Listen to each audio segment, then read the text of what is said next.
Thank you, Kevin, for joining us today. Can you open up and tell us a little bit about yourself, what you're currently doing, and Sure. Yeah, I'm currently in a project surveyor role, mostly just with construction services, staking, housing docs, things like that for a survey company, obviously, and engineering as well. I've been in this capacity for 5 years. I've been surveying for 28. So the majority of that time has been in the field. Last 5 years, I've been in the office. There's been times I've played both roles, but now I'm typically in office. But I do fill in the field when needed. So that's kind of where I've landed. I'm not supposed to be in the field. I should be mostly doing control work, oversight, things of that nature. But the way everything's going right now, we're really trying hard not to hire anyone. So we're plugging the holes as quick as we can this season to see, can we get through with the manpower that we've got. So you said 28 years of experience. What did the start of that look like for you? How did you get into it? Yeah. I really wanted a job where I worked in the woods. And I answered an ad in the paper, which, I mean, I don't even know if they have ads in papers anymore, for someone to cut line and to just be a rodman. And I was super excited. I went down and applied for it. And it was a small company. It was the owner, another guy, and me. And those two guys were licensed surveyors. They were awesome, super experienced, completely different personalities, and they really took the time to train me. And back then things were different because, if we look around today, most of these survey crews are one-man survey crews, and this predates robots and all of those things. So back then we had a minimum of 2-man, sometimes 3-man crews. So the educational gap was a lot easier to fill back then, before we just sent people out on their own. But no, they were great. Encouraged me to get into school, learn more math, and so we got a job laying out one of the University of Kentucky's campuses in my hometown, and anyway, worked on that, laid that out, and then I went to school there. My program eventually got canceled because there were only 3 students left in it. I was set to transfer to Murray State on a construction technologies degree with an emphasis in land surveying, but they had 3 students left. So they closed it. They later reopened it, but I didn't go back. did it start with 3 people? And No, it used to be really popular, and just nobody wants to be a surveyor, right? So the surveying industry is trying to change. They're like, well, maybe if we call it geomatic engineering, we can get some more people in it, because everybody wants to be an engineer. That was the class I took. It was geomatics. Geomatics. Yep. Okay. So, and that's kind of been how the industry's going. Like how do we get more people into surveying, but also how do we make it harder for someone to be a surveyor? And this is where we are. We're in a position where it's really hard to find talent anymore. And then you with that program being canceled, did you end up graduating with anything? No, I didn't graduate. I in the state of Kentucky, I had started early enough where I could grandfather in, and I didn't need the degree. So I could either go out of state somewhere and get the degree and go back, but I didn't. I didn't see the value in it.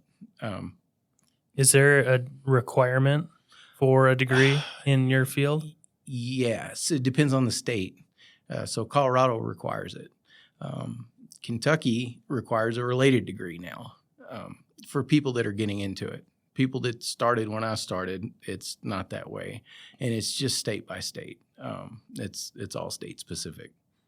And so for Colorado, What does that look like? Is that a 4-year? It's a 4-year surveying degree, if I'm not mistaken. Okay. Yeah, And there are specifically surveying programs. there are. Who offers that around here? Do you know? I think almost every college offers it in Colorado. Yeah, like I said, I'm from a small town. We had we run incorporated, so but where our address was, like we had a stoplight. I mean, I'm from a really small town. Like we had a Coke machine, and somebody broke it, and we were all heartbroken. So, yeah, that's where I grew up surveying. We did a bunch of big farms and things like that, and really there wasn't a whole lot of money in the boundary side of things. The guys. And so what did the farm work look like? Oh, well, so it looked different than it does here because it's where I started was a meets and bounds state. So there's no section lines or anything like that. Everything it goes from this cypress knee that direction as far as a man riding a horse smoking 2 slow cigarettes to a stump. And then Really? Yeah. And it especially like some counties are really notorious back home for some of the deeds and some of the things you read, like as far as a small boy can holler. And it's like, well, what's the date on it? Like, cause was it full foliage or was this in the winter? Cause he can yell further in the winter, so, so I mean, some of these that's unbelievable. I mean, some of these things, they get difficult, and you just start trying to, round up parole evidence and everything else to try to lay these boundaries back in. But usually, it starts out with you out there dragging a rag tape around, or just trying to ring up corners with some sort of pin finder, and then setting up a traverse. And were these mostly like disputes over property boundaries? No, not necessarily. Sometimes, I mean, a lot of times banks require it. I have worked on some disputes. Usually one side's smarter than the other side, and they win, is typically what we did. One time where a lady wanted to be able to sell horse feed. And this company comes out and says, well, we can't get into your barn. She's like, well, my neighbor's driveway is actually a highway that was never abandoned. You could just come in that way. So we ended up in this whole legal battle over this thing because it was never abandoned, but the guy had been maintaining it and repaving it and doing all these things with it. But at some point before all of this, the neighbor thought at some point, he thought ahead and said, I'm going to be a really good neighbor. Why don't you let me cut you a driveway so you can get down to this barn? And he did, but it's too steep for these trucks. So he was smart. He got her access. So she gave up her claim to that highway because she had access, and he had built her access on her property. So it gets tricky sometimes, and there's a lot of misconceptions about boundary law, and I'm absolutely not an authority on it, but I hear people speak on it and know that a lot of times they're incorrect, especially when we're talking about adverse possession and all those types of things. Like, well, shoot, if I just cut that little piece of grass over there and nobody knows it, that becomes mine, and it doesn't, right? There's certain stipulations. It's got to be open, notorious, and hostile for that to happen. So you got to be like, I'm on your property. If you don't like it, you got to ask me to leave. You got to show some effort to get me out of here. I feel like people that don't work in an industry that relies on surveying don't really understand how important it is and how heavily we rely on it. Mm-hmm. I mean, right. Yeah. If you were to describe your job to a teenager, I've done that in a few sentences, how would that go? I haven't done it in a few sentences because it's so complex. Mm-hmm. But I mean, in short, we measure things and report things, more or less. But the hardest part is you measure things, but nobody knows where that starting point is at. You have to establish where you're starting, right? Yes, you have to establish where you're starting, and that's How do you find that? well in Colorado it's a little bit easier because you've got section lines and townships and ranges and all these different things that you can hold, and there's certain procedures that you go through in order to honor different things. Can you walk us through those procedures? Whew, boy, that starts getting deep.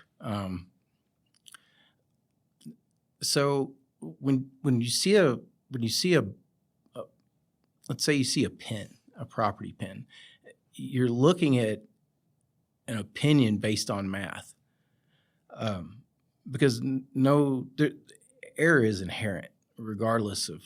I mean, if there's, I mean, a point is it's literally nothing. It's infinite, right? So there's error all over the place. It could be a 1/4 inch off, or 1/1000th of an inch, or 1/1,000,000th of an infinitely. It's going to be something. It's not going to be perfect. So where we start getting into trouble is obviously when we pass this information on and these boundaries and a design team gets a hold of it, and everybody looks at those boundary lines as though they are just this absolute definite hard line that you can just measure from. And I'm not saying that they're not, but let's take your job site, for example. So when we set control up for those for construction, we typically look at setbacks and everything else, and we try to find the critical points on the building. Like, okay, where can this go wrong? And we try to hold what we believe to be best to hold when we start to set it up. So typically for one like yours, I'll pick one line. I might check into all the corners just to see what we're working with, obviously, but I'll pick a point and I'll hold a line along the most critical edge of that building to start setting it up so that we don't, because I've seen them design buildings to where you couldn't slip a credit card between the setback line and the building line. So what if somebody changes their mind on what kind of siding they're going to put on something, and it's a little thicker. So now you're in the setback. So there's a lot of things that kind of come into play. But it would be hard for me to explain how boundaries get laid down, especially because I'm not licensed and not in Colorado. So I don't want to speak up too much on that, but I will say there's a lot to it, and people spend decades trying to figure it out. And yeah. Do you have a horror story that you can share of where setup didn't go the way that it should have been, and what happened? Oh, you mean as far as control goes? Mhm. Boy, do I. It wasn't on a typical job. We always referred to it as a $140 million surveyor. I worked on it was a $3.4 billion job. I was the chief of parties. It's called Olmstead Dam, and it was close to where I grew up. And we were building a dam in a way that no one in this country, at least, has ever built a dam. We were building it on land, and then we were picking it up in sections and setting it in the water. We had a 5,400-ton crane, so we would pour like a half an acre of concrete at a time, just loaded with rebar for these shells, and then we would pick these. Matter of fact, there were no plants around that could handle our pours, so we had to build our own batch plant so that we could, have these, 5,000-yard pours or whatever we were doing. And but we would build these shells on land, and then we had a gantry crane that would pick them up, and we'd send them down to what we called guess Lower Marine Skidway, and then iron workers would get in there. But before that happened, I'd have to lay out all the as-built pile locations that we shot from that were in the river, because each shell had maybe about 160 piles under it, 120 to 160, depending on the size. And I would lay that out on land. And then iron workers would put all their spirals in, and we'd thread the needle on all these piles, setting the shell down. So they because we had a floating crane that was the size of 3 football fields. If you can imagine that, it was a gantry barge, and it had a big control room, and it was set up so that generals could come and watch. So we'd worked with this the software company out of Oregon that was writing the programs to get all of our data into LabVIEW, all our real-time data. So we would just stream data from our total stations into this system, and they had these giant screen TVs that they would look at, and they would lower the shell down and place it in position, and then we would fill it up with Trimmy concrete. But we'd already gone through 2 seasons of this, and we hired a guy to run our precast layout department. I really liked this guy, but he wanted to change our method, and I gave warning against this, because we've already gone through the hardships. We know it works at this point, and we've gotten actually pretty good at it.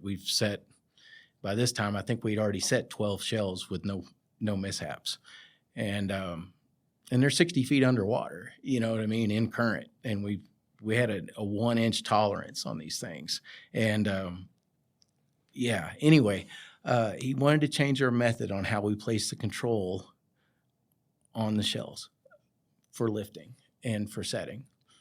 And when we did that, he said, "Oh man, that shell's shifted since we started construction." And I did everything I could to prove to him that it didn't.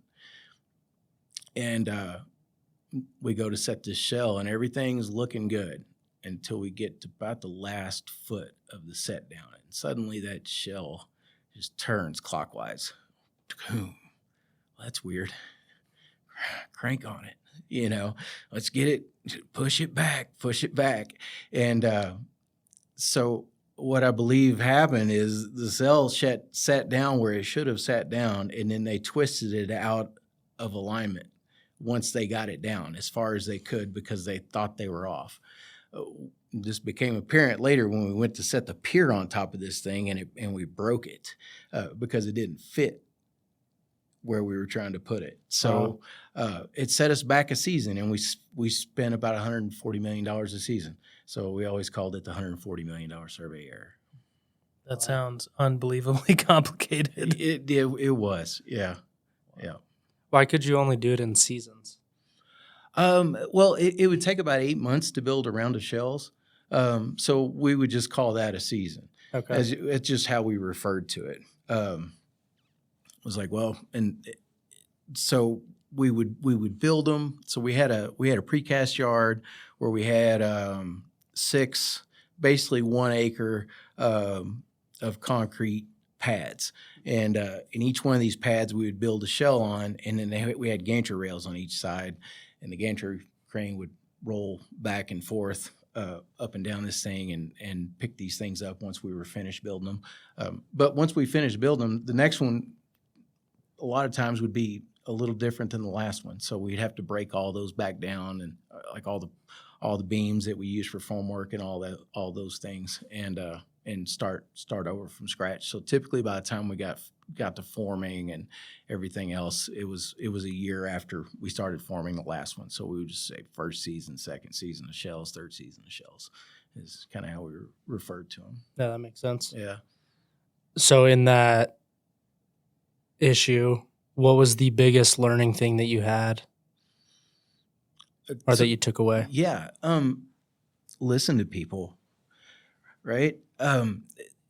This is just not the industry to be grandiose.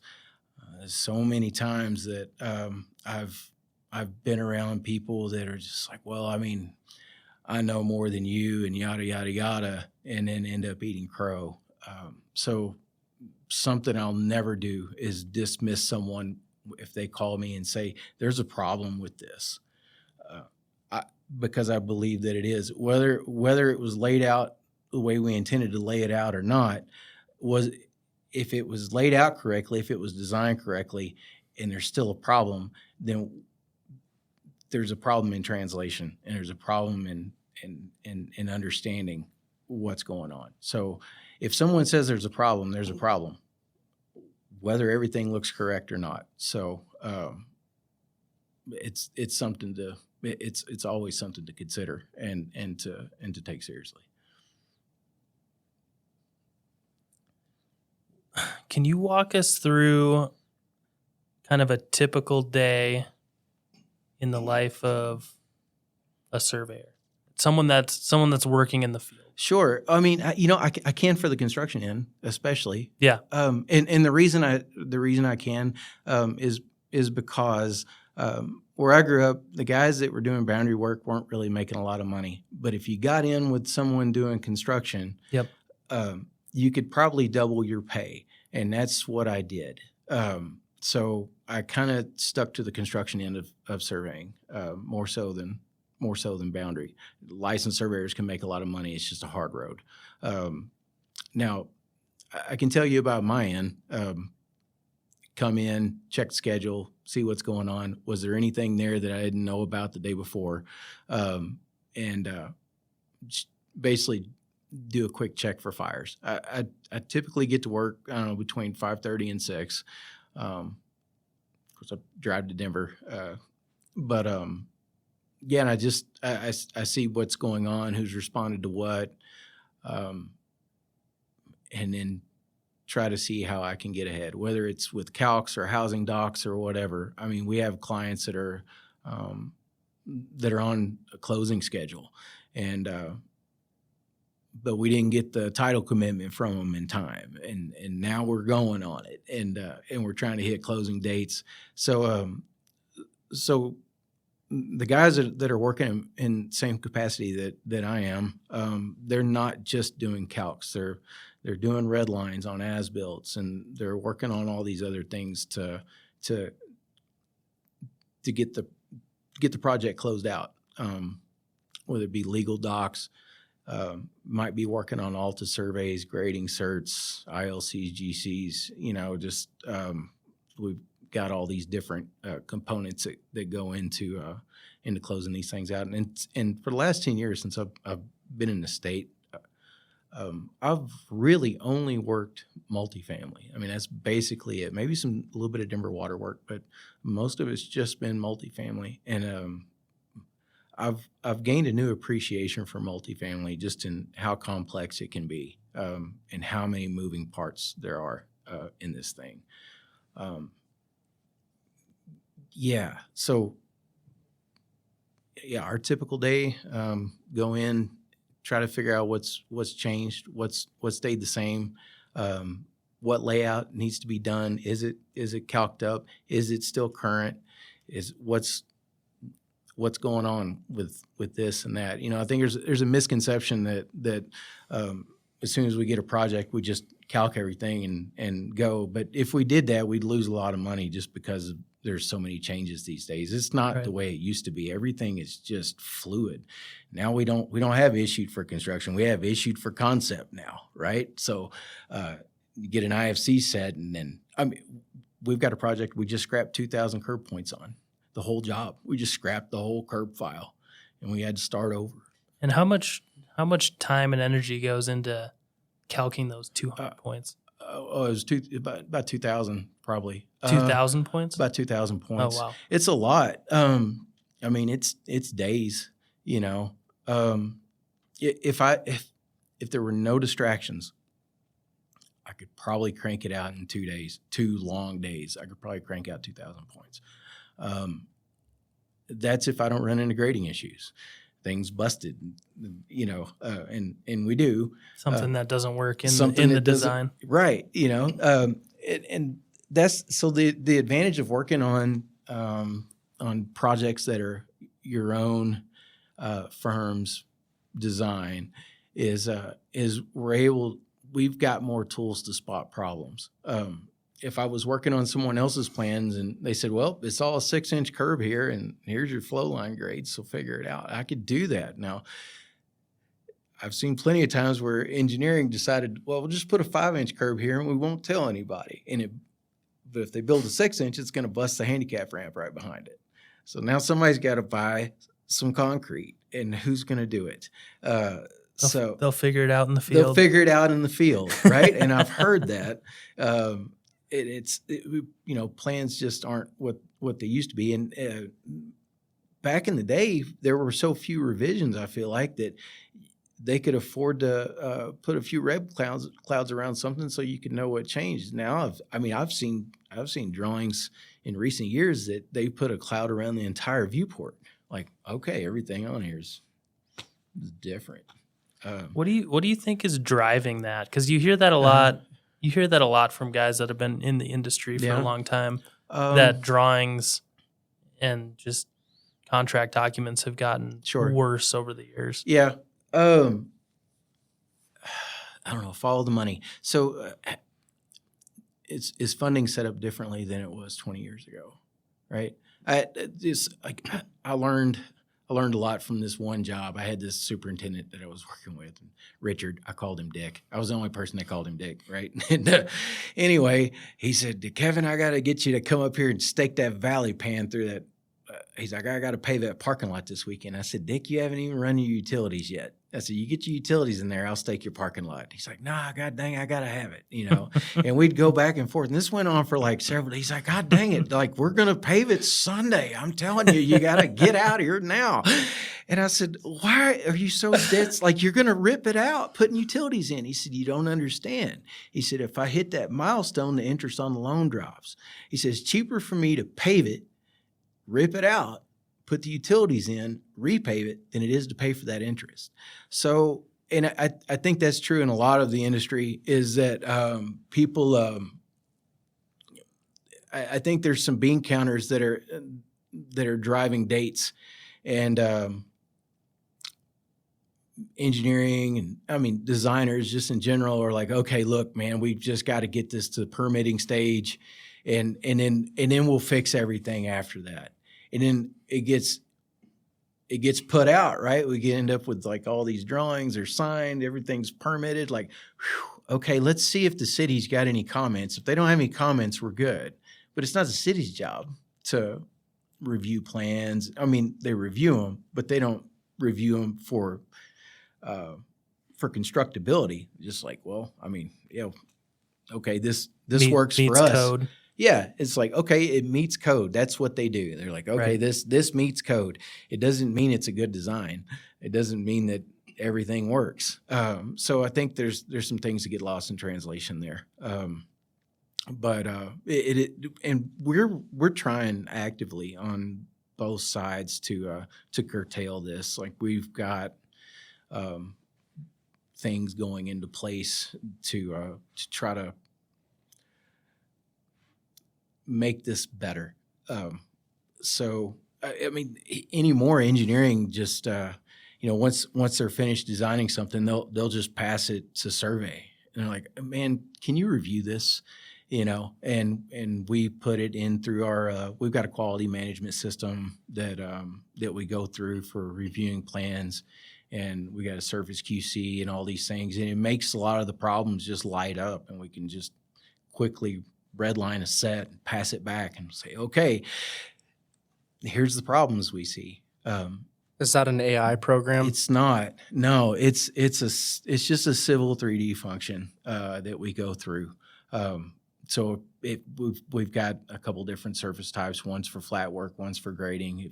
If the flat work, if it exceeds, if it's something that exceeds 2%, it lights up one color. If it exceeds 8.3, it lights up another. So we can just look at a handicap ramp and tell whether or not it's got busted slopes. We don't have to like do math or drag anything through it to look at it. We can just say, "Whoop, that one's busted, that one's busted, and that one's busted," and we can pass it back.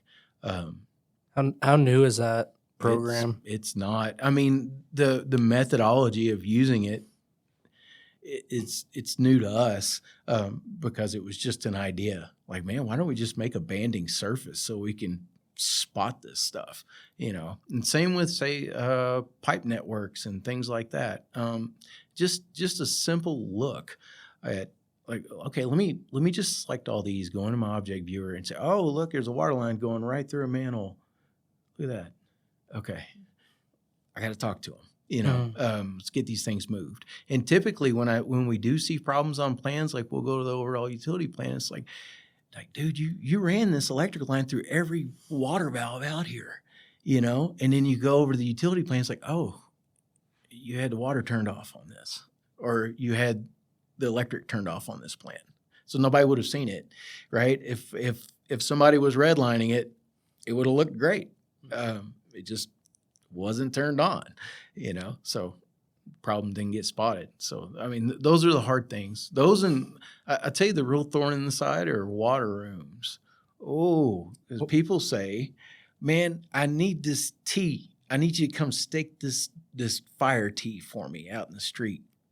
And it's not that easy because I've got to get it. I've literally got to place that entire building first, build that water room, find out where you want that riser coming out, and then see if the hardware fits in the road. Right? If you've got, like, how close is that fire T to another piece of hardware on that line? What do the grades look like? Are we going to be able to? Are we actually going to be able to get it in where we think we are, or is this such an exaggerated angle from 90 that the riser is not going to come up straight in the room? So there's a lot of things that happen. Typically for engineering, they just draw a line. Like, that's where plumbing has it. Just draw a line in there, and then survey gets in, and we're like, okay, does this actually all fit together? Because you're going to call us if it doesn't. Like, it's like something's wrong. You got to get out here.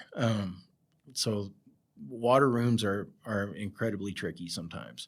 But once we get those set, I'll usually place the rest of the building right off of that water room. Like, water room's built. It's not going anywhere. That riser's going to be where it is, and everything else needs to fit that. So in a perfect world, you get a set of drawings. You're tasked with calking everything out. You're going to start in the water room and then work your way out. Yeah. So yeah, I would say that. So, as soon as we get into the building, the first thing I look at is the water room. Okay. Every time. It's just like, that's got to fit. It has to fit. It has to fit everything, And then we'll go after the grading and what missing stem walls we have,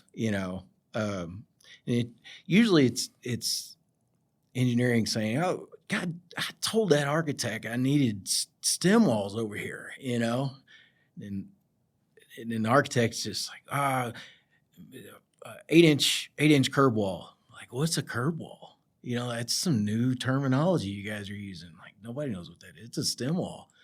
It's like, why is it just 8 inches? We need 30, and we've gotten into that recently. And boy, was it difficult to, we had one project that we really painted ourselves into a corner with, because then they changed the building, decided to do a window all the way to the ground, right? And that definitely needed a stem wall. It needed about a 3-foot stem wall, and that was hard. So, but it's always something. Every job has its things, What has been the biggest game changer technology wise for a surveyor these days? I know there's been a lot of changes. There have been. I mean, I want to say robotics really started becoming mainstream in about 2004. You didn't need an I-man. You didn't have to worry about your I-man looking at chicks when he's supposed to be taking a shot, right? That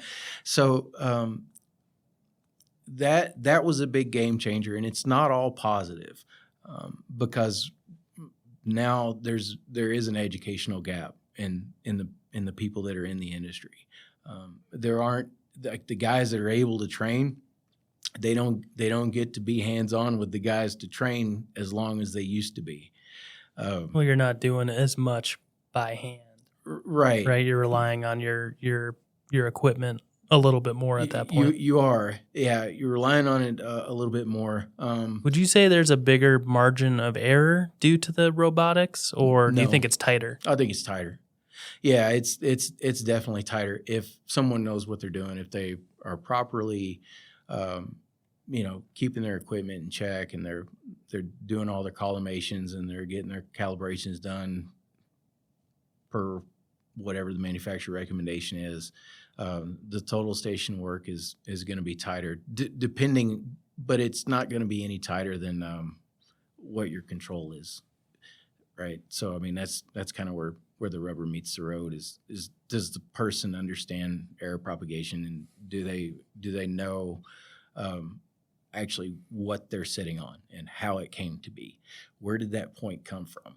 It's very important, and it's why and a lot of guys anymore, they'll just go out and readily spray stuff, and it's probably tight enough, but it might not be. It's not always, and then we end up in spots where we end up having to make things fit, and it's just because of setup degradation and everything else, where somebody just didn't understand the equipment. They were getting the numbers that looked good, but in the real world, the point wasn't landing where they thought it was landing. It's just an understanding of geometry and what's going on with the instrument. So, yeah, but I would say robotics are definitely tighter. I mean, that's a machine lock. It's not relying on somebody trying to. Yeah, take out the human error. Yeah, it does. It does take out the human error. But then sometimes technology glitches, and we have to deal with that. Would you say there's a lot of opportunity in surveying right now? Yes, there is. Not at my company, because we're trying to go light boat right now. But it's all economy dependent. It obviously, is. Ups and downs with that, but it is just overall. Overall, there is, and there's a lot of different ways to get in. I've done oil and gas work. I've done commercial. I've done multifamily. I've done heavy civil work. There's a lot of different places to get in. You don't have to be experienced. You can just show up and get it. Now I'm a little confused. Mm-hmm. You said you needed a degree, right? To be licensed. Oh, to be licensed. Right. But you can do some survey work without that license? Yes. Okay. Oh, absolutely. Yeah, there's a lot of, you need a license to stamp boundaries. That's, and as builts, those legal documents. But for all the work up to that, you're working under someone else. Right. That holds that license. That holds that license. Right. So what does that look like? What's the expectation for someone who is showing up super green? Mm-hmm. Yeah. Put the cell phone down. Be on time. I don't want to tell somebody to be early. I'm not that old. But do what's expected. And be present. To be present in the problem solving. And if we're watching someone do something that we want to be able to do, then get in there and say, I'd like to be able to do this, and try to absorb as much information as you can. It's not for everybody. We've hired people, and I've worked with guys that came on and man, like they picked it up quick and they're gone, and just amazing people. And then there's some people you think are going to be great, and we get them, and you show them 100 times how to do something, and then an hour later they've forgotten again, and that's really difficult. So I mean, I would say if you don't have the ability to at least retain some of the information that you need to be able to practice some of this, then maybe this isn't your gig. But that being said, I've seen people that, like, I don't know why they hired that guy, and then they turn out to be great. So it's just it's hard to say who's going to make it in surveying. Yeah. So number one, reliability. Yeah. Timeliness, responsible, Yeah. all the kind of boilerplate. Yeah. Self-starter. Yeah, boilerplate traits that any company's looking for. Totally. But what what would be the most important technical trait, I guess, that someone needs? Do they need to be good at math? They need to be good at math, right? And need to be able to understand just basic math, at least at first, right? So, like, we look at all these plans: arc, struct, plumbing. Everything's in inches, but we work in decimal feet. So if I look at a dimension and it says 90 feet 8 inches, I see that, but my brain says that's 90.667 feet, right? Or it's 2 foot 7.5. Okay, that's 2.625 feet. It's just after a while, the repetition of some of that becomes apparent, but also just figuring out like I don't have enough information, or I do have enough information, but I don't know how to solve this, right? Like how do I put this Y on this pipe? I got an 8-inch sewer line, and I need I need to be running from the clean out at 2%, and they're gonna put so they're gonna put Y on a Y on the main, and they're gonna put a 45. It's like, where's the 45 go? Right? It's like just those type of math problems. It's not super complicated, but it's something that they need to at least be able to sit down, draw it out, and say, oh, okay, here. And a lot of times, like engineering, they won't even draw those bins. Like, we got to figure it out when we get it in. I mean, like, you got a parts list, you got all these, like, you could just build it in CAD and give it to us, but they don't. So we have to figure out where those bins are, the vertical bins a lot of times.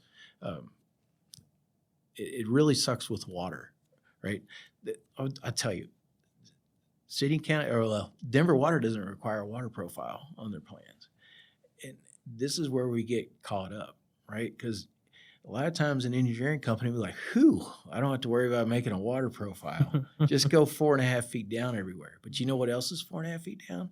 The storm line, right? So we're punching through all the storm with services and everything else. So we end up like, dude, it's going to be cheaper if you just make a profile, and then you can just solve your own problems, and then we can. Oh, it's another. We can build it. It's another figured out in the field. It is another figured out scenario. In the field. Yeah.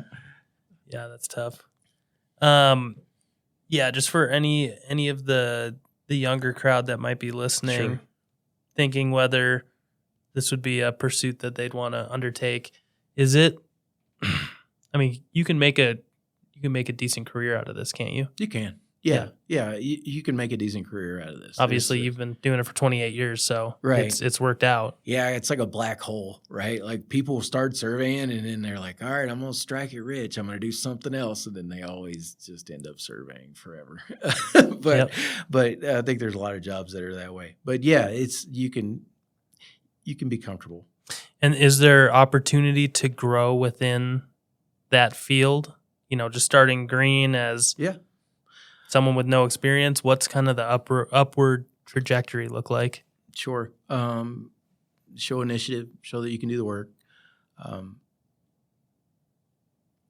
then eventually move into, other roles. Start to learn about, geospatial work. Maybe go get your drone license so you can start doing some of that, doing some LiDAR.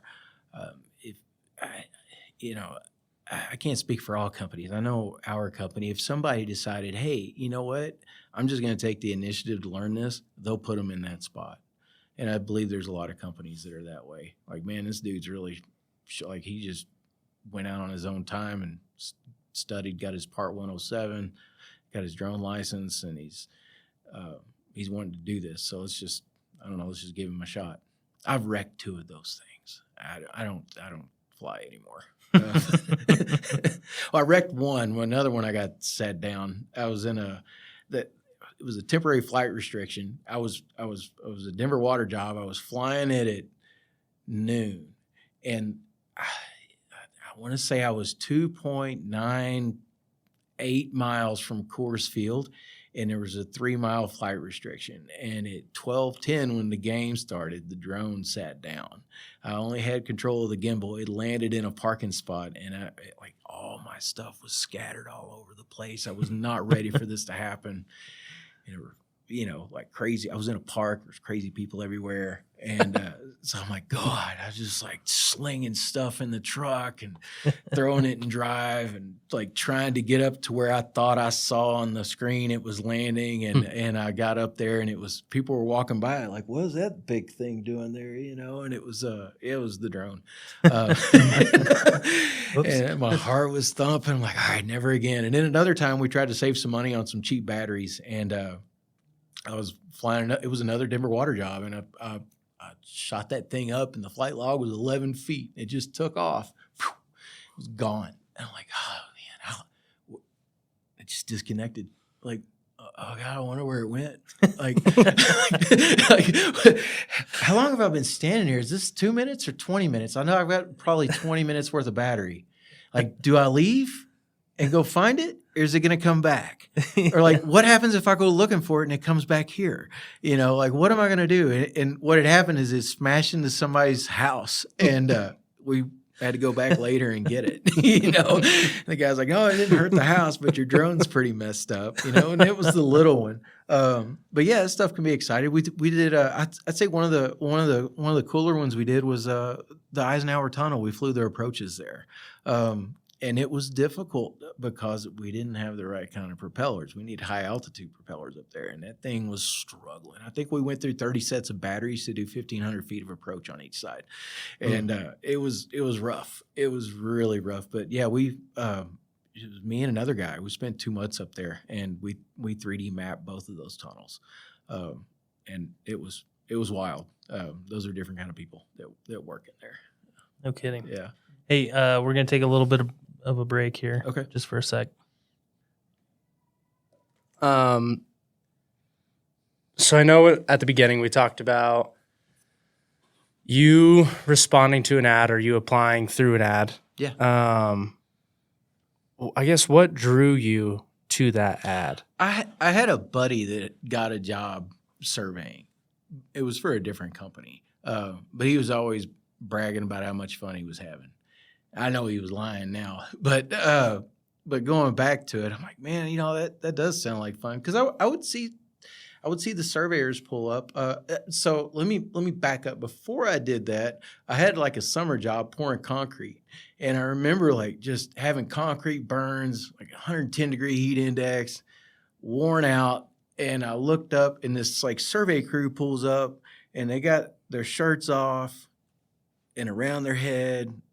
They're wearing tennis shoes and shorts, and they said a few points. They got back in the van, and then they left. And I'm like, man, I could do that. Like I could probably do whatever it is they're doing. And I kind of got interested then. And then yeah, I had a buddy Chris that was doing it, and they kept sending him down south into these swamps to work, but he still acted like he had quite a bit of fun just doing it. And it sure beat other jobs in my small town. It's like I am from the fast food capital of the world. I'm telling you that everybody works in fast food where I'm from, and they just serve each other. I don't know. I don't understand. I mean, it was a declining population, You said this was in Kentucky? Yeah, Western Kentucky. Yeah, it's Paducah, Kentucky. I'll look that up. Yeah, go ahead. It's Quilt City, USA. There's not much going on in Paducah. Have you been that's back? that's the city where I grew up, was in a place called Birdsville, Kentucky, but it was just outside of Smithland, which was our mailing address. Paducah is just the closest Walmart. Do you ever go back to visit? I haven't been back to the farm in a long time. Probably about 10 years. My mother's there. Yeah, I haven't been back to the farm in quite a while. Yeah. Yeah. It's been a while. So with 28 plus years of experience, do you have any memorable moments? I mean, it can be anywhere from a bad story to a funny story, or we can share all of them. I got some good ones. All right. So I've changed a lot over the years, but when I was younger, I was known as the mad shitter, and it was how I got my revenge on people, right? So I remember this. It was me and this buddy of mine, Tracy. Right? We were having to.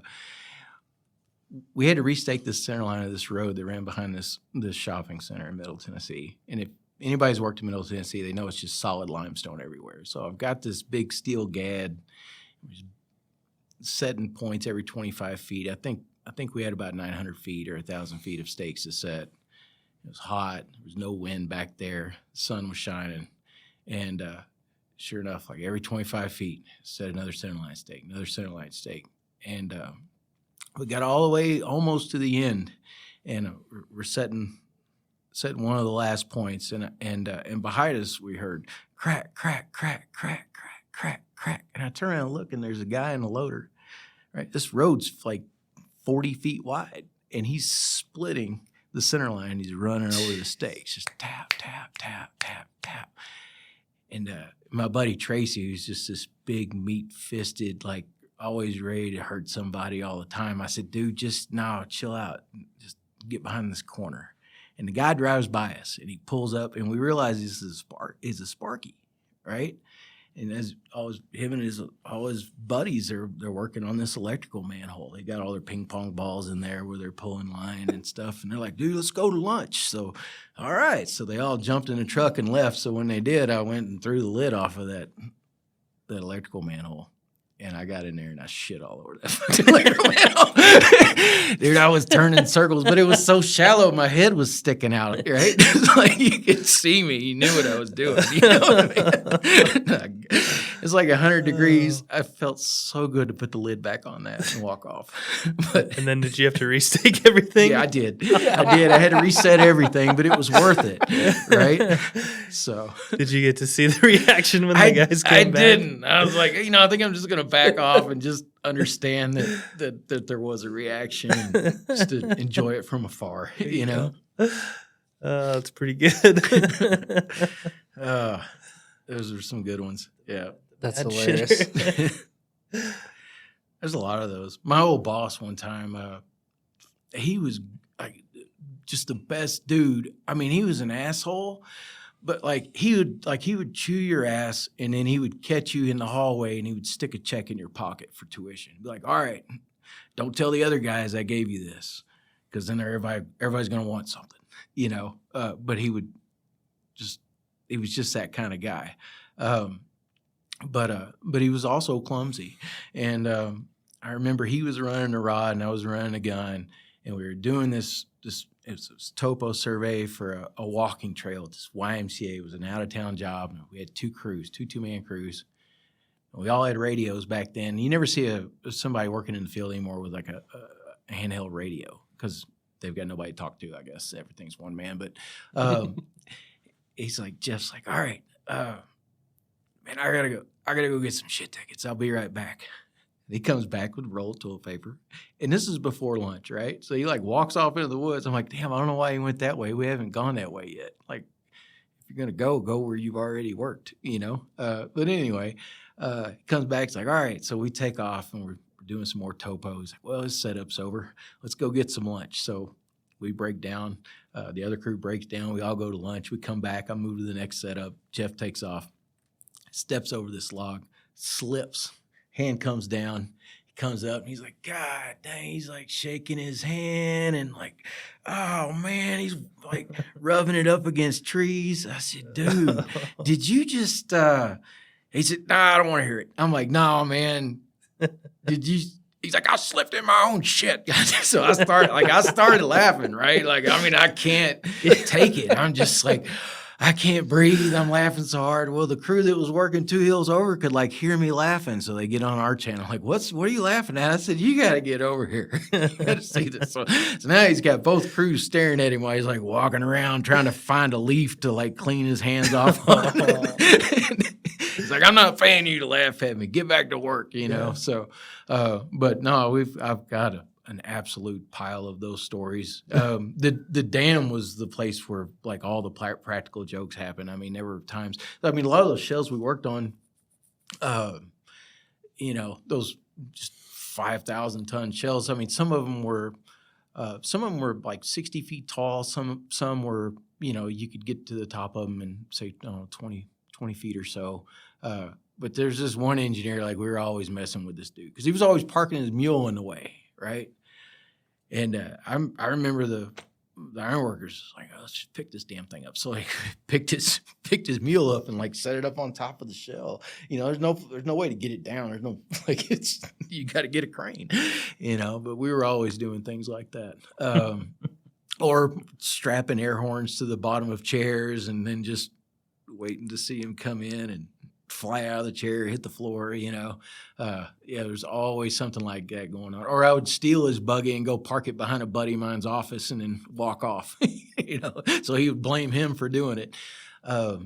But yeah, there's just always those things. And survey department's usually pretty loud. And we've recently moved. We've been on the 13th floor. I know it's rare to find a 13th floor of a building, but we've recently moved to another building, and now we are sitting amongst engineering. So like that's been our big fear. Like, how are we gonna talk to each other? We don't know how to be civil. We talk shit, we make fun of each other, but it's like being outside, but you're inside when you're around the survey department. So we've really been trying to clean it up, but we've been struggling.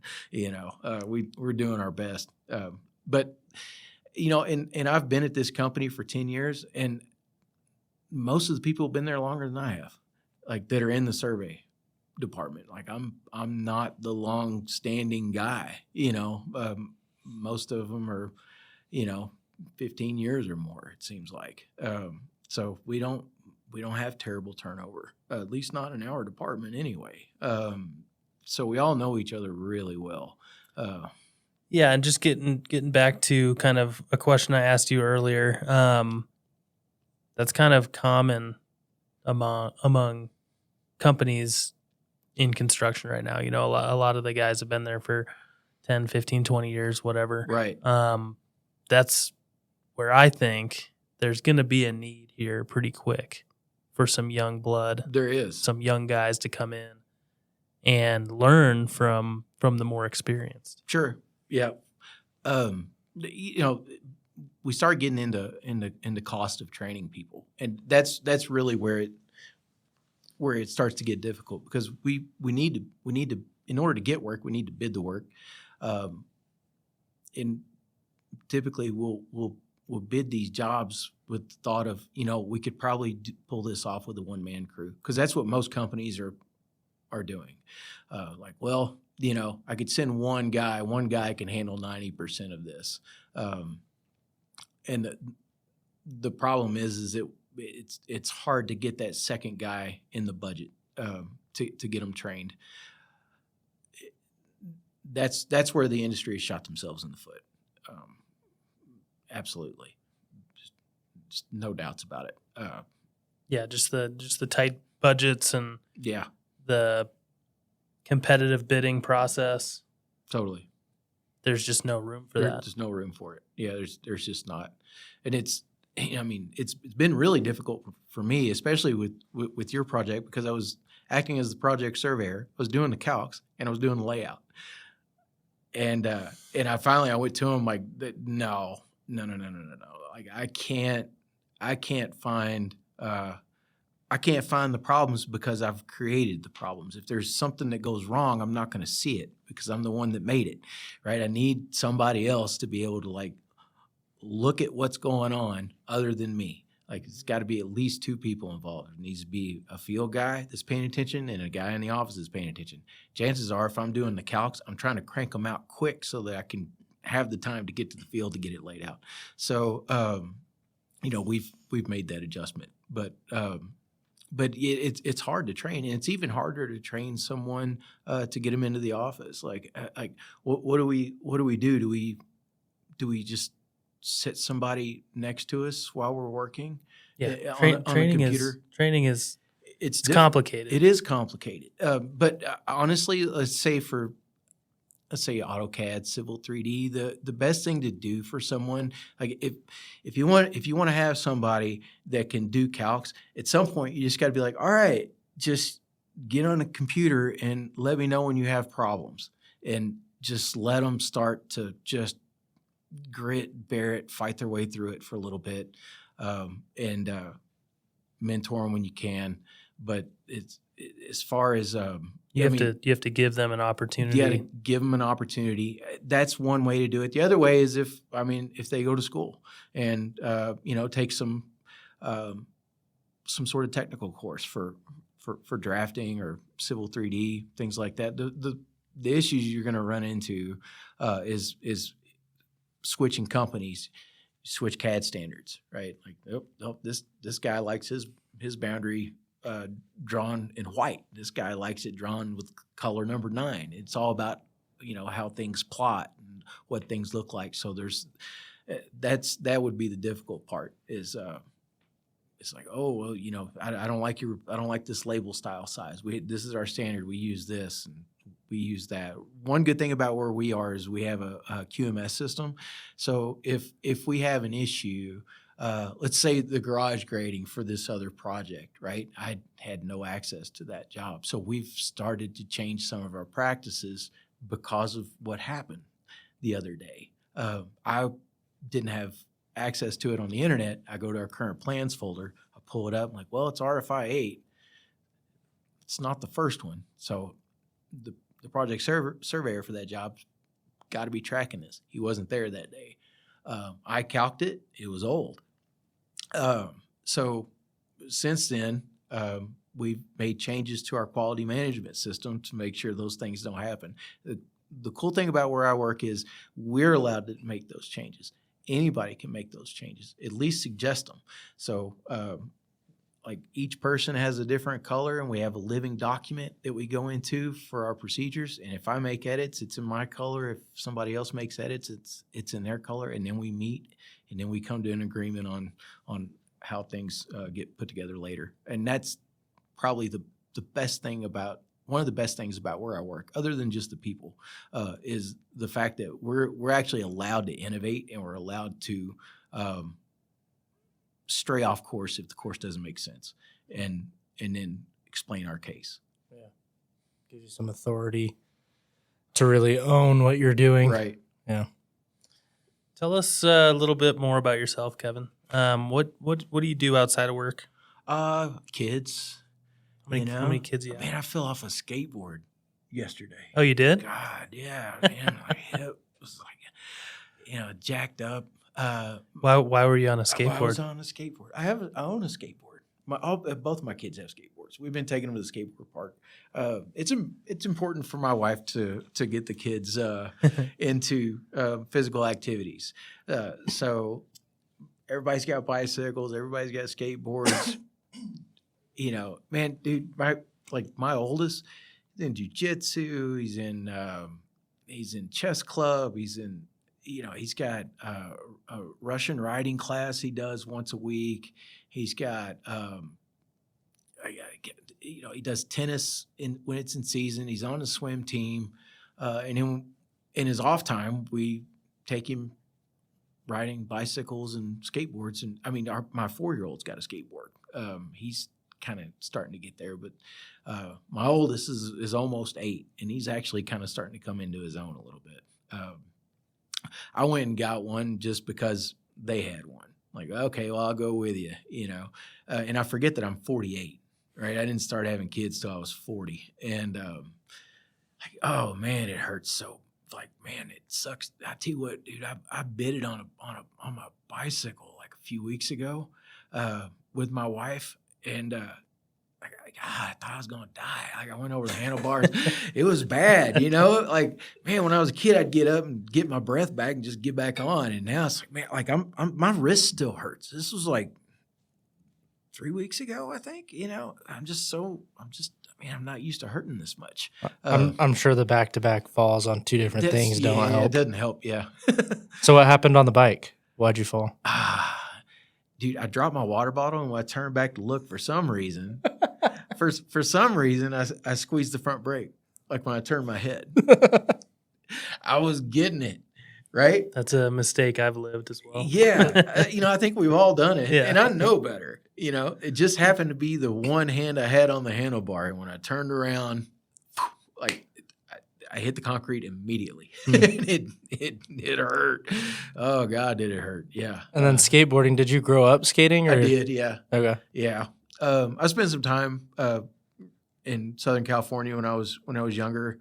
I used to be so much better, but now I realized, like, man, I hadn't been on a skateboard in over 30 years. It's probably nothing to it. It's much more difficult than I remember. Were you trying to do a cool trick or? Yeah, I was. I don't know what the name of it was, but I was trying to do a cool trick.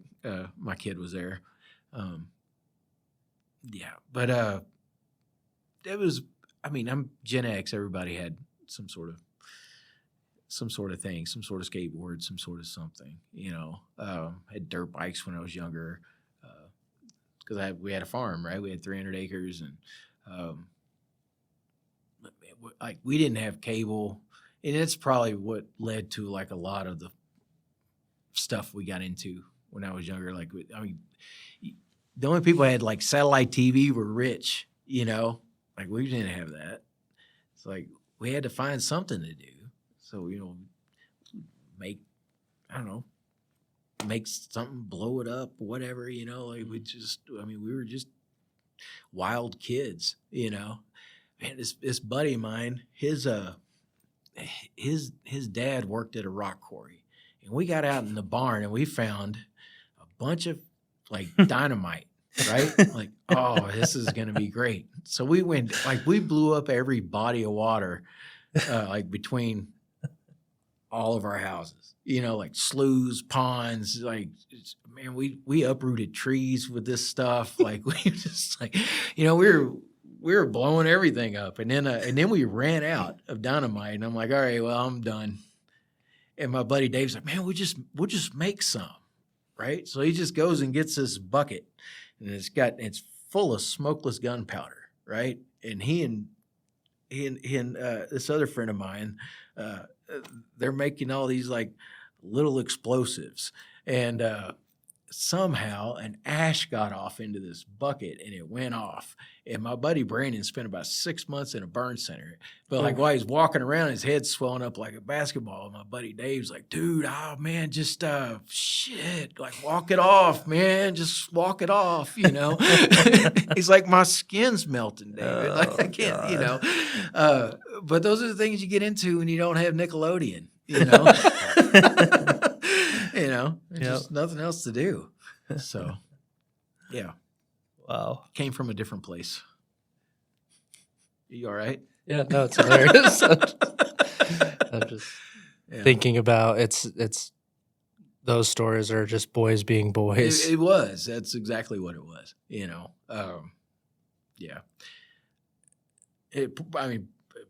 Brandon, rest his soul, he's not here today anymore, but he lived with all that for like a long time. But yeah, the poor guy was in Vanderbilt for a long time, getting scrubbed down, and was really going through it. But like back before X Games or any of that came up, like he's the like first person I knew that could like do a flip on a 3-wheeler. It's like, man, y'all seen Brandon do a flip on a 3-wheeler? Like, no. Like, why? Like, why would you do that? Sure enough, bus driving by, he's like, hey, everybody, wow, and he would do a flip on the 3-wheeler. It's like, oh my God, he's going to break his neck. He was the X Games. He was the X Games, yeah. It was totally the X Games. Yep. But, like, it's such a small town. We were all on the road at 12, probably, but we weren't driving cars. We were just driving like other things, dirt bikes, four-wheelers, we'd run from the like, oh God, sheriff just saw me. He drives past the house twice a day to and from work, like, oh shoot, just jump off, but not, he knew who everybody was, there's still hiding in that town. But yeah, that's a glimpse into where I grew up. And then, I got a job surveying, and hung out in Kentucky for a long time. Then ended up, we had some contracts going on in and around Nashville. Spent a lot of time down there, just working a ton. There's a lot of industry going in, and a lot of commercial work happening. And eventually, that dried up, right? Like some companies decided they were just going to get their own staff surveyors, and we were a small company. We didn't have a whole lot of baskets out there to put our eggs in. So he closed his doors, and that's when I went to work at the dam. And I was there. I was working. It was a huge construction company. We had 55,000 employees, and then went through a few life changes. Left the dam, went and did oil and gas down in Texas. Went back to the dam when I got married, and then was there for about a year, knowing that this thing's coming to an end finally. 30-year project, and my wife was just going nuts at the farm. Right, she's from a big city, huge city, and she's from Moscow, and she's like, like, I hate it here. She's like, I don't want to live. I don't want to live here. I'm like, where do you want to go? She's like, a city. I'm like, oh shit. All right. Like, which ones? She's like, any city. I'm like, well, we're not going to Detroit, right? So like, I got on ZipRecruiter, and I'm just like, I don't know. Yeah, I could live there. And then eventually, like, I got a phone call from George Smith or Smitty. He was a great guy. God rest his soul. He passed away. It's been probably close to a year now, and he called me, and Aaron called me, and he's like, hey, we got your resume. What do you think about coming out? And I'm like, shit, who is this guy? I must have applied for 100 jobs. I'm like, oh yeah, where's your office? Oh, it's in Denver. I'm like, hang on, covering the phone. I'm like, honey, what do you think about Denver? Yeah. Let's do an interview. And they hired me over the phone. I'm the only person he's ever hired over the phone. And my first time in Colorado was when we were moving here. Just drove in, and been here ever since. Yeah, we haven't left. So, yeah. Wow, it's quite the story. Yeah, It's incredible. yeah. You think you have two boys, right? I have two boys. You think they're gonna raise some hell? Give you the dose that you were? Yeah. The youngest one, absolutely. The oldest one is just like, he's sweet. This kid, he literally tries to save bugs from getting hurt. The youngest is not that way whatsoever. So yeah, they're completely different. I think the young one is absolutely going to be the tough one when he gets older. Yeah, they're both stubborn, but yeah, the oldest is absolutely more behaved. Just keep your youngest away from sticks of dynamite. Totally, I know, right? Yeah. Wow. It was, but I didn't really cause a lot of problems when I was younger. It was, but it seemed like a lot of my friends were always those kind of friends that never got hurt, but whoever was hanging around them got hurt. You know what I mean? I always found myself in the middle of all of that. Guilty by association. Guilty by association. Absolutely. Yeah. So or the opportunity that you've had to just kind of see different areas, work in different sectors of the industry. I'm sure you've met a lot of personalities. Oh yeah. Do you have any good stories where personalities clashed or anything? I've definitely seen personalities clash.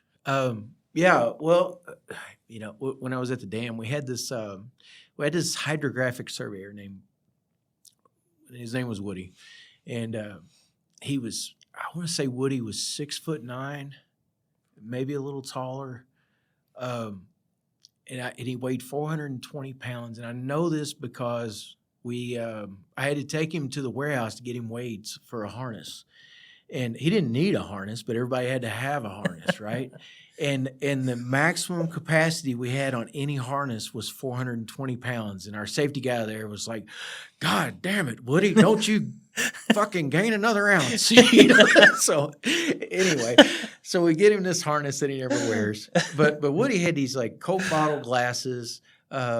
He had some things going on, but he was very difficult to understand because he was from Nottingham. He grew up near Sherwood Forest, and he was a hydrographic surveyor in the Queen's Navy. But he had one of those just European personalities that you like the guy, but every once in a while like you hate the guy. Example, I bought some salt and pepper, right, for me. So when lunch came around, I would have salt and pepper. Woody would come in every day, get a little bit of salt, a little bit of pepper. I didn't care. But Woody came up to me, he said, "Who bought the salt and pepper?" I said, "I did." He said, "Well, you're out of pepper. You need to get some more." And I'm like, dude, it made me angry. You know what I mean? Like, I lost my shit a little bit. But we had another boss that was very difficult to work for. And Woody was hard-headed, and he was hard-headed, and I saw them get a little physical in the parking lot. It was mostly one-sided because Woody was so big, right? He just put that bare hand out, scooted this guy backwards. Just boom! He slid about 5 feet, just standing straight up. Woody's like, "Get away from me!" Lucky he didn't kill him, But the guy's throwing field books around and screaming and throwing all. I don't get it. None of this is worth being that angry for. And that's one reason why I love working where I work now, right? Just the personalities are great.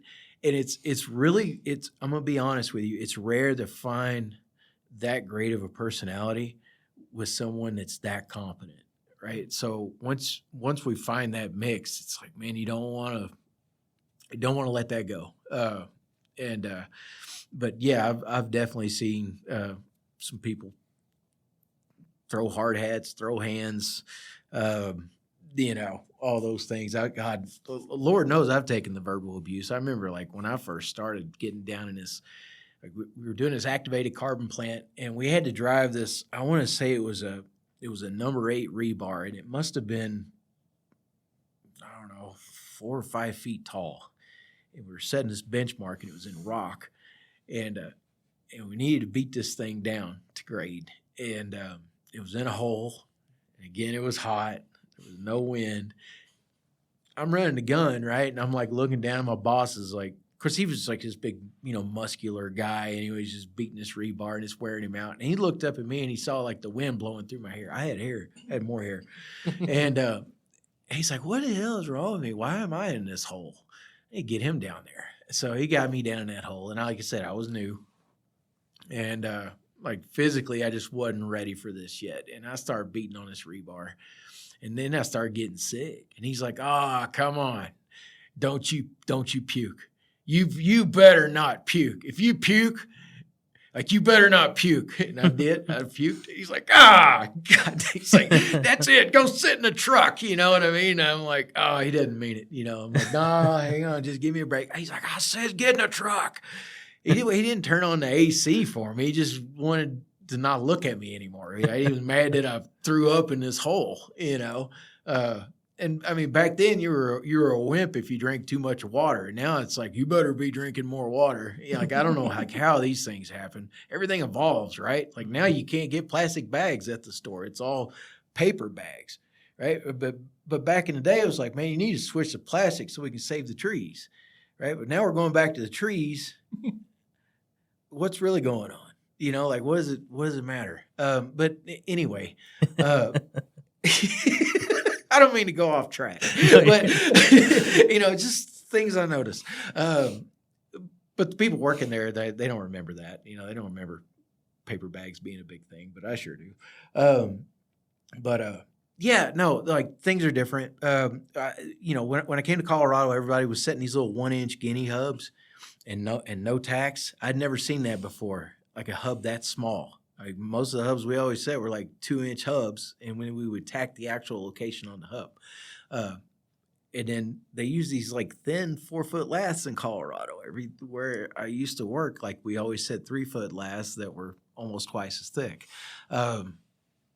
Oh yeah, Martin knocked me. Yeah, my buddy Martin almost he did knock me out with a 3-foot lath one time. He'd been laying in a puddle, and it was windy that day. It was really windy, and he had gone ahead of me, and he went to pick up this.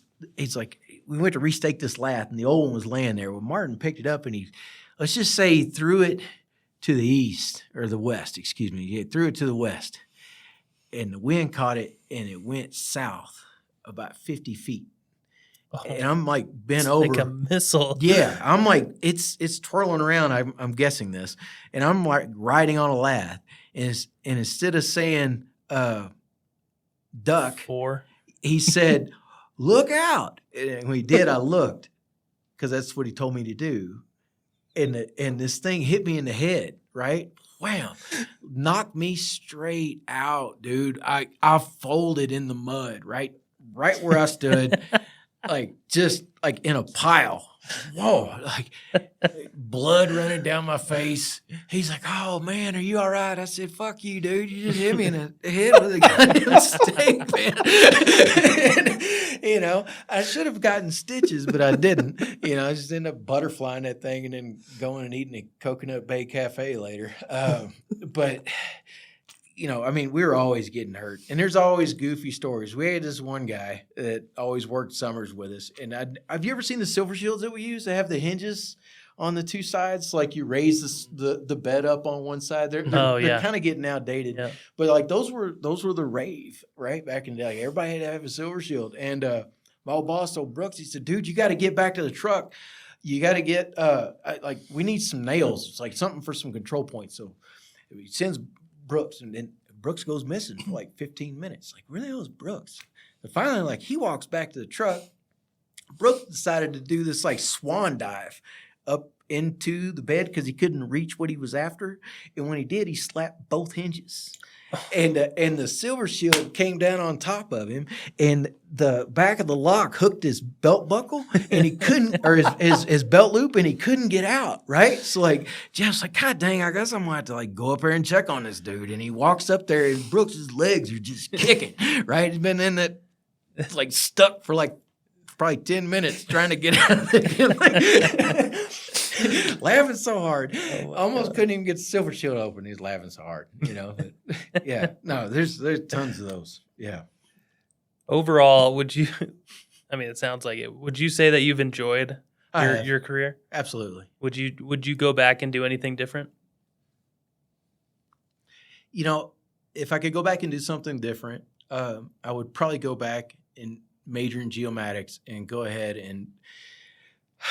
It's not available in Kentucky, but if I was anywhere else other than Kentucky, then yes, I would absolutely get a little bit deeper into geodesy and geomatics and follow that path.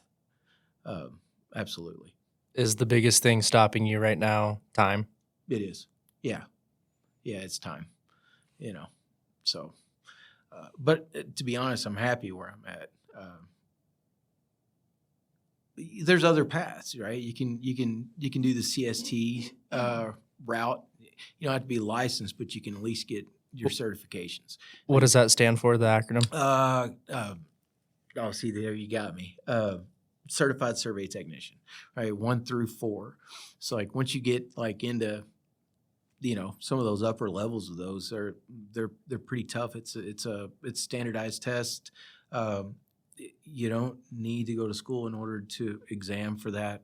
You can just get the knowledge whichever way you can, whether it's picking up BLM books or notes or YouTube. Be careful on YouTube. There's a lot of flat earthers on there. Hmm. I don't know if you noticed. Yeah. Dude, I started a Facebook group a few years ago called Dank Memes for Land Surveyors. And I made it like suddenly I made it a public group, and then it grew to like 3,000 in like a couple weeks. I'm like, I don't know what to do with all these people, right? So like I like got like these like admins and stuff, because you couldn't tell funny survey jokes like in the other groups. Are like, that's inappropriate. I'm like, it's called the field crew. I don't know what field crew you're working on, but anyway, I'll just make my own group. And I did. And so we started making memes. Everything was crazy. And some of the guys were like, we need to make this private again, because I don't want my wife to see some of these things I'm posting. And I'm like, no, I think I like it like it is. And like, let's just put it to a vote. So they voted to go private. I took it to private. It stopped growing immediately. Post stopped. And then the dude that wanted it to go private went and started the same thing and went public in his group. I'm like, I don't really care. We had a lot of fun in it, and we still have a community. But why was I telling you that? What were we talking about? Oh, the YouTube. Oh, yeah. Well, so, this whole like flat earth shit got started up. People were like, and Can you confirm as a surveyor that the earth is not flat? Dude, I wish it was flat. Oh my God, dude. Like, just to be able to get around the Cartesian distortion, right? Like how do you, like maps are flat, but the earth isn't. And that's the real struggle. You get a big enough piece of land and you need to get it on a piece of paper. That's rough. I tell you, so at the dam, we ended up putting like 4 inches of curvature in that thing. He said nobody was thinking about it. Like, right? Everybody's designed like, well, it's just a fucking plane, right? It's just flat. So this dam is different than most. It doesn't just hold water. There's a wicket system that has, I want to say, roughly 124 gates that all need to marry up all the way across the river. And then when, once you get into a certain season, then you drop those gates so that the water flows freely across this dam. They drop all the way to the bottom.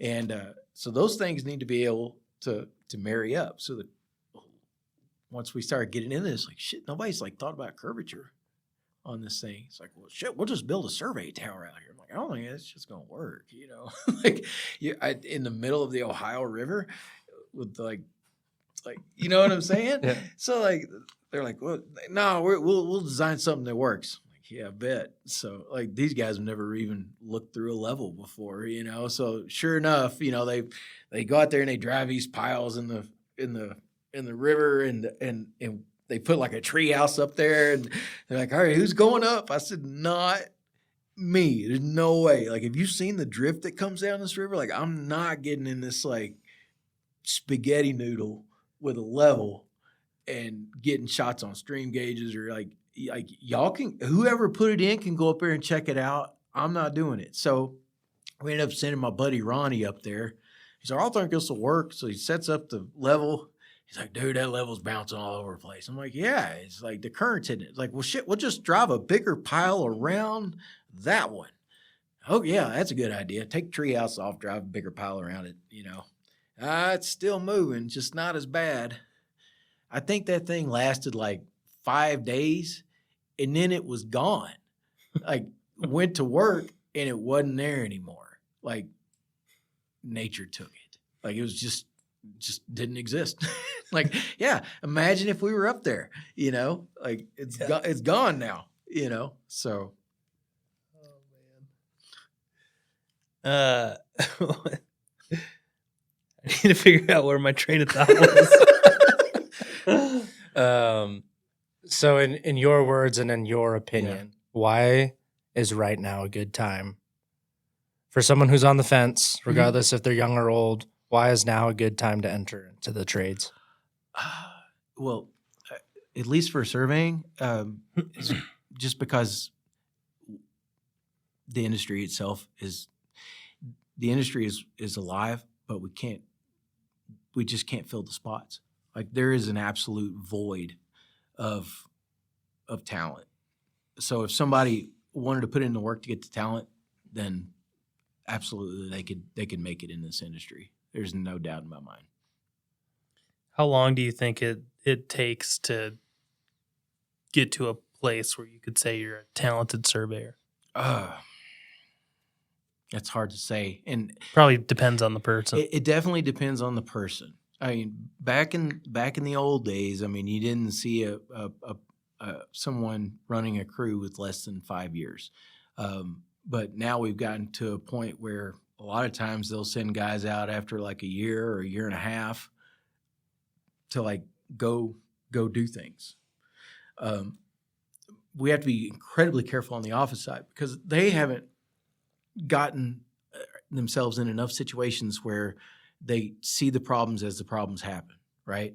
So we end up with what we call point stickers, right? We're not like, we don't want to create a bunch of button monkeys that just go out and like, well, I went through the motions and I did it, but did you look back? Did you look back at your work and see, did that look right? Did you walk away from that line of stakes, but when you looked, it wasn't actually a line, right?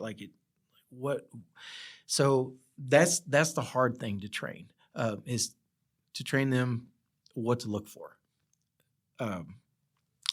That takes time, and we know it takes time. And as a project surveyor on the construction end, it gets really in depth. There's things we have to do, there's an art to everything. So let's, like, if we talk about like the layout plots, right? It's not just, did I get the math right? Did I get this? Did I pull the point label the right way? Right? Because I typically pull those point labels the direction that the stakes need to face. So when the guys are in the field and they're looking at it, they're like, they don't even think about it, but the brain picks up on it. Like, oh, this faces this way, that faces this way, and that faces that way, right? So like we're trying to remove a lot of that thought from them, from the office side. But at the same time, we also want them to think for themselves. What if I pull a point label the wrong way, right? So that's where it gets difficult. Did I pull the low elevation to the lower part of the step? Did I pull the higher elevation to the higher part of the step? Sometimes that gets missed, or we get confused. And like, we need people that can look at that and go, oh shoot, I don't think that's what he meant. The hard part is figuring out what engineering's intent is, getting that intent conveyed to the field crew, and then the field crew conveying it to the client. So there's like a lot of hands that intent goes through. It's a dangerous phone game. It's a dangerous phone game, right? That's where things usually get lost, is intent. I don't know how many times I use the word intent in emails, especially when I'm dealing with other disciplines. But it's a lot.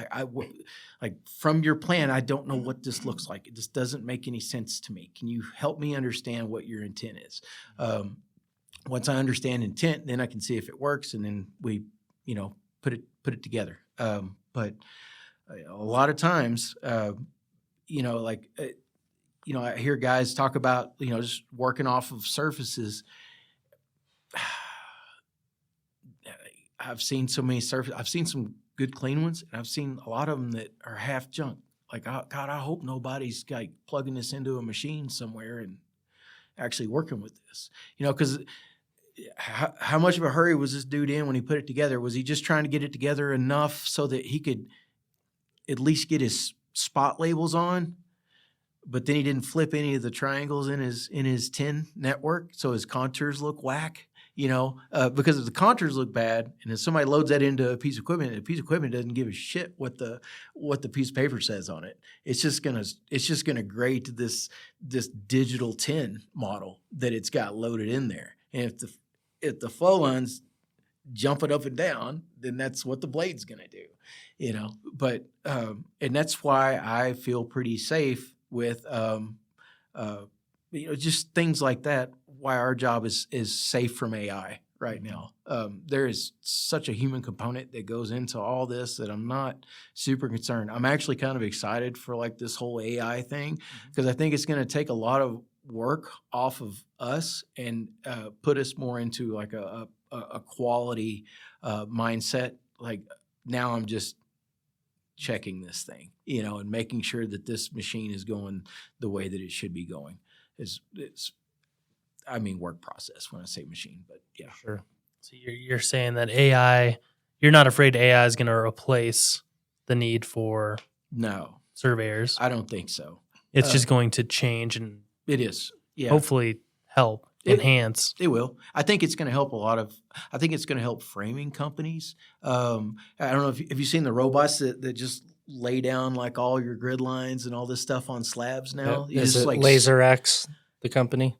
Something it like might that. be. Yeah. I mean, we've already got like the 3D. Trimble does that? No, it's not Trimble. No, it's another company. Yeah, but like you just like load these targets into it and then just hit the start button. This thing takes off and it like It's lays like out all your framing. It's like a Roomba that.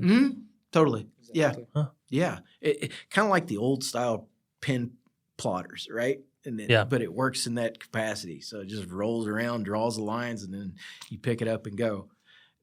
Now, where the target's set in the right place, right? So that would be our job, I would hope.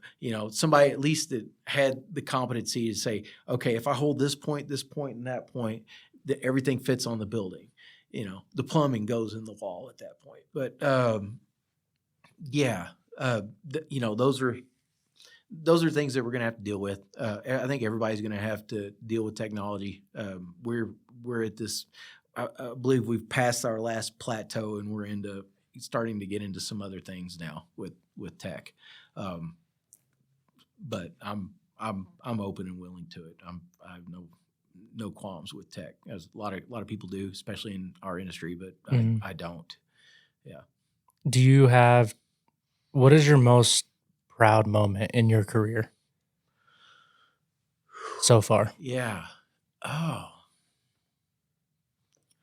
I think it was when we set our first shell at the dam. That was back in, I think it was 2008.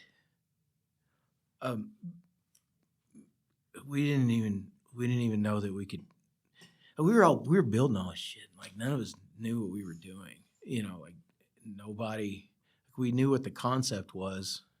We had to build the facility to build the dam, and when we finally got the first shell set, it was like, wow. Can you believe that worked? I thought this place was going to be a skateboard park one day, like with all these like I didn't think we were ever going to get this thing picked up and stuck in. Mm-hmm. So the rumor was, and I mean it's not really a rumor. If you think about it, it's got to be true. But when the concept came up for how to construct it, the technology didn't exist yet. So somebody like 30 years prior was like, by the time we get there, we'll have what we need to do it.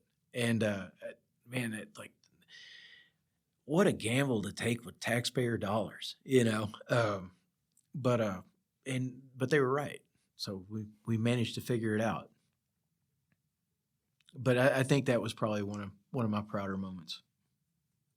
It's awesome. It blows my mind just how much planning and thinking and how much of people's lives are spent on these buildings, and just how cool it is to see the entire village build something. Totally. Like everyone, in my experience, that's involved in a project walks away with such pride. So yeah.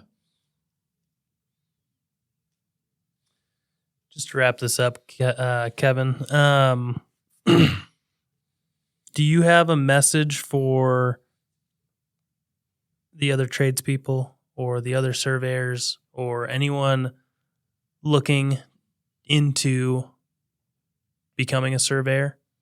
Is there any message that you'd want to throw out there for anyone? Yeah, what I would say is don't settle. Like if it's a person or if it's a company that's holding you back, make that switch, right? Don't get caught up in, well, this is just what they want me to do, so that's just all I'm going to do. If you want to do something else, find somewhere else to do it. That's what I've got to say. with it. There's plenty of places out there that are willing to help people get to where they want to go. And if you're not working in one of those places, you're probably working at the wrong place. Awesome. Well, thank you for sharing your story and giving us a quick look into surveying. Yeah, thanks for listening. Yeah, appreciate your Incredible. time. Awesome. Thanks, Kevin. Thanks, Bye. guys. Bye.